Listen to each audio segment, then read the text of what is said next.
Hey Canucks fans, welcome to Clay's Canucks Commentary. It is Wednesday, June the 20th. I'm Clay Emo at Canuck Clay on Twitter. I'm at Clayton Emo on Instagram. I'm a founding member of the GLCPC, the Good Looking Canucks Positivity Club. And yes, I need a haircut and I need it badly. I'll be taking care of that tonight. Speaking of tonight, it's the annual NHL Awards show, and it's taking place 2 days before the annual NHL entry draft. So I thought for today's video, I want to quickly give you a couple predictions for four of the major award categories tonight. And as a way of tying into the draft, I'm going to also talk about very quickly where each of these players was drafted, in what round, and see if there's any correlation, or basically how we can all make our own observations or conclusions between how high these draft picks are and whether or not, basically how well they do when it comes to at least the awards in context of tonight. So let's start with the goaltending, the Vezina. The three guys are Connor Hellebuyck, Pekka Rinne, and Andrei Vasilevskiy. And what's very interesting is this is probably the one category where it doesn't really matter where you're drafted. Connor Hellebuyck was drafted back in the 5th round in 2012. Pekka Rinne, as many of you know, was an 8th round draft pick back in 2004. And then Andrei Vasilevskiy, he was indeed a first round pick, mid to late though. He was 19th overall in 2012. So we got in 2012 Vasilevskiy in the 1st round, Hellebuyck in the 5th round, and then 8 years prior in 2004, Pekka Rinne was in the 8th round. So a 1st round, a 5th round, and an 8th round. Obviously, goaltenders is just proving that it's a crapshoot. You don't necessarily have to be a 1st round draft pick to do well and to be a star and to be nominated for awards as a goaltender in the NHL. I could see all three of these guys winning. Rinne is kind of the sentimental favorite. He's the oldest, obviously, of the three of them. I really like Hellebuyck's game. I think he's going to be a star for many years to come. But I have a sneaky suspicion that Vasilevskiy will take this one. But all three guys' stats are very similar, and all three are most deserving of the Vezina. All right, let's continue on through the lineup up to the blue line, the Norris Trophy. And this one's interesting. We have 2 second overall picks here. So Drew Doughty was drafted 2nd overall in 2008. The year after that, Victor Hedman was drafted 2nd overall in 2009. And then we have PK Subban, who was drafted in the 2nd round in the mid-40s in 2007. So if I did that chronologically, it was Subban in 07, Doughty in 08, and Hedman in 09. And we have Subban in the 2nd round, Doughty and Hedman as 1st round, 2nd overall picks in consecutive years. I'm giving this one to Victor Hedman. I think I think all three guys are awesome. But Hedman had such a solid year. He's a solid player. It's the way he plays. Very safe, but very just a rock, and not as maybe as exciting or as erratic sometimes as Doughty or Subban. But I think it is Victor Hedman's year. So if I think Vasilevskiy's going to win the Vezina and Hedman wins the Norris, that's 2 out of 2 Tampa Bay guys, at least in these major categories. So interesting. 2 first rounders, 2nd overall, and then 1 second rounder. Let's do the Calder. The Calder Trophy is kind of cool because I have a connection to all three.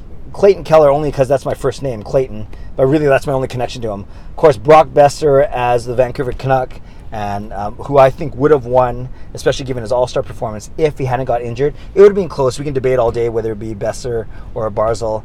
If Boeser hadn't got injured, I think it would be neck and neck. And of course, Matthew Barzal, who is going to win the award, and he's from Coquitlam. And for those of you not from the Lower Mainland, not from BC, that's a suburb of Vancouver. So basically, he grew up half an hour from me. So that's the connection to all three guys in the Calder Trophy running. Clayton Keller shares my first name. Brock Boeser is obviously a key component of my favorite team, the one I blog about all the time. And Matthew Barzal grew up half an hour from me, or his residence was half an hour from me.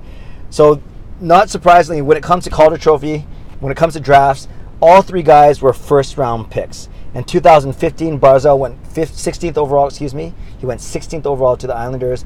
7 picks later, with the 23rd pick, Vancouver Canucks took Brock Boeser. And then in the next year, Clayton Keller went in the 1st round, 7th overall. So it makes sense that as rookies, usually when you see the Calder Trophy candidates, they usually are 1st round picks. But you'll see none of the guys were lottery picks, actually. It's a 7th, a 16th, and a 23rd overall. So I'd love to see Boeser win, but I think it's pretty clear that Matthew Barzal will be the one who wins. Most consistent, a lot of points throughout the season, and obviously a very important part of the New York Islanders.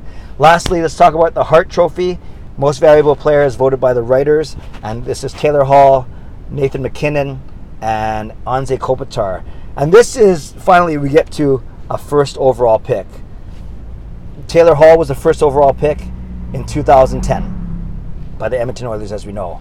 3 years later, in 2013, Nathan MacKinnon was the first overall pick by the Colorado Avalanche. And then you have Anze Kopitar in the mix, who was actually also a first-round pick, but 11th overall back in 2005.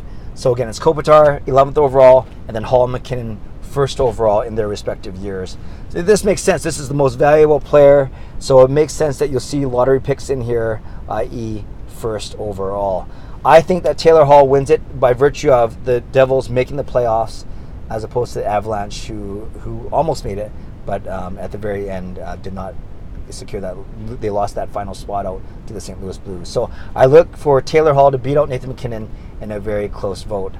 You take out Kopitar, you add in Connor McDavid, and now you have Hall, MacKinnon, and McDavid as the three candidates for the Ted Lindsay Award, and that's the one voted most valuable as according to the NHLPA, the players themselves.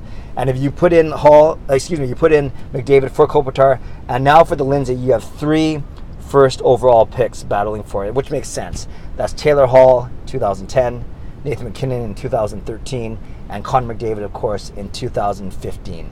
And if this is voted on by the players, the fact that McDavid's the one that comes in while Kopitar goes out, I'm actually going to predict that Connor McDavid wins the Lindsay Award as voted on by the players. So there we go. There we go. Excuse me. I'm going Vasilevsky for the Vezina. He was a first-round pick.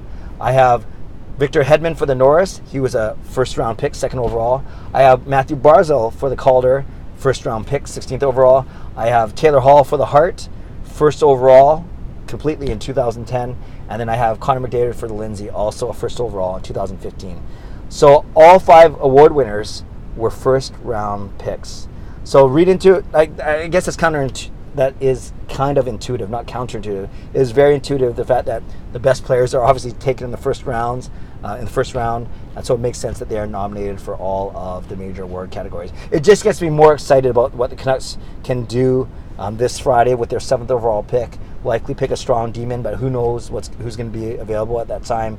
And then you look at guys like Horvat and Pettersson that could be, really cornerstones, first-round picks, cornerstones of our team for the last couple of years. Then you also Besser, of course. So Horvat, Besser, and Pettersson. I think people would agree those are really good first-round picks for the Canucks. Jury is still out, as much as I love him, on Jake Virtanen. Hope he has a great season. And then the jury is certainly out on Olli Juolevi, but as you guys know, I'm very hopeful for him as well. Lastly, the Sedins are nominated for the Clancy Award, Humanitarian of the Year.